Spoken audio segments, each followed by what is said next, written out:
আসসালামু আলাইকুম দেশবাসী। আজকে আপনারা দেখছেন নোয়াখালীর মানুষ বিবেকের দাবিতে আজকে ঢাকা প্রেস ক্লাবের সামনে আন্দোলন করছে। কিন্তু তারা আন্দোলন করে সুস্থভাবে আন্দোলন করে যখন বাড়ির দিকে রওনা দিছিল, তখন আপনারা দেখছেন কুমিল্লার মানুষ কতটা খারাপ হলে তাদেরকে পোদ্দার বাজার বিশ্ব রোড তাই ওইখানে আটকায় ওদের প্রতি অত্যাচার করলো, ওদের গাড়ি আটকায় ওদের পরে মারধর করলো।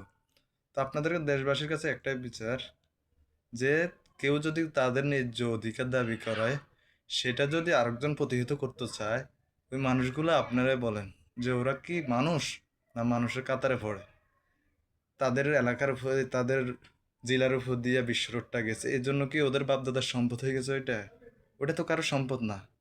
একটা বিশ্ব রোড, সেটা সবার জন্য, সেটা সবার জেলার উপর দিয়ে গেছে, এই জন্য তোমার জেলার উপর দিয়ে গেছে, ওইটা তোমার সম্পদ, তোমার বাপের বাড়ির সম্পদ। ওটা কুমিল্লাবাসীর কাছে এটাই একটা দুঃখজনক বিষয়, যে তোদের জেলার উপর দিয়ে বিশ্বরোডটা গেছে, এটা কি তোদের বাপ দাদার সম্পদ?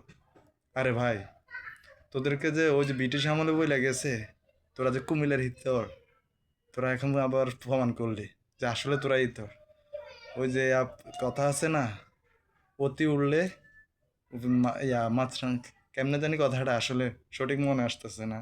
তো বেশি উইরো না, কয়েকটা উপদেশটা দেখা তোমরা একেবারে বড় বীর হয়ে যাইবা, বিবেক নিয়ে যাইবা, আর নোয়াখালী চাইয়া চাইয়া দেখবো।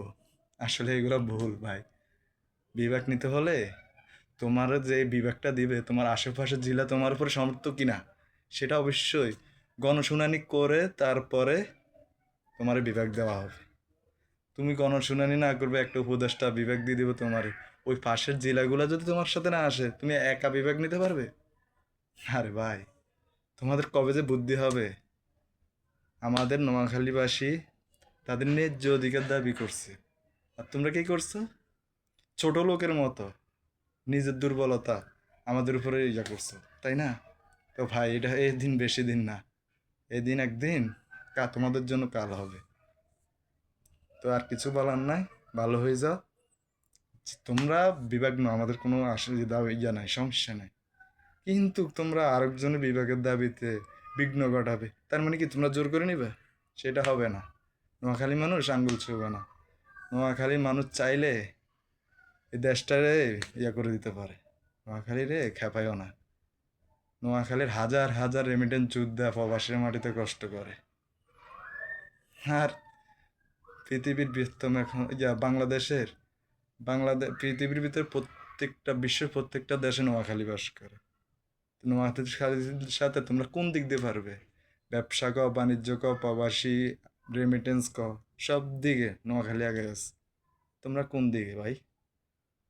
তোমাদের কয়েকটা জিনিস আছে, এইটা দেখাইতেছো, সেটা দেখাইছো, ইপিজিট দেখাইতেছো, বিসিক দেখাইতেছো, এগুলা কোনো যুক্তি না ভাই। আগে ইতিহাস দেখতে হবে। তোমরা একটা ত্রিপুরার অংশ, আর আমাদের এটা জেলা আগের থেকে জেলা। আমরা বলুয়া জেলা, নোয়াখালী আগের থেকে 200 বছর আগ থেকে আমাদের জেলা। আর তোমরা ত্রিপুরার একটা অংশ, একটা ইউনিয়ন। লজ্জা থাকা উচিত তোমাদের। তার কিছু বলার নাই, সামনে একটু সাবধান হয়ে যাবে।